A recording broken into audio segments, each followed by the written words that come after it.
কি দিব কোনটা দিব আরে ওই সাইনবোর্ডের মাঝখানের জীবন শেষ হয়ে ঘুরে যাইছে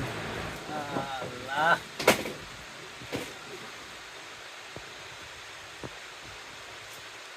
ঘুরে আইছে 10,000 দিচ্ছে এই হিন্দু হিন্দু হাতে কাম করতে হবে কাজের ভিতর লাগে দিতেন বাইরে কোনো কিছু না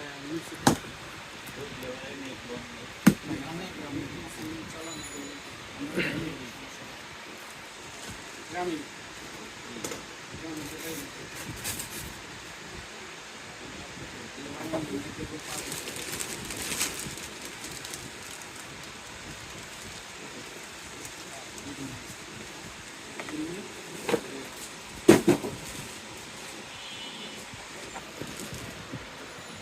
ওই ভাই এখনো আমার কাছে আসেনি না আগে থেকে এই পেপারটা কুন্ডিমান গেল পয়সা দেই তোমরা থাকো না ওটি চলে যাও হাইট হাইট লিয়ে গেছে কোনটি দিয়ে যায় বলছে তোমরা ওটি চলে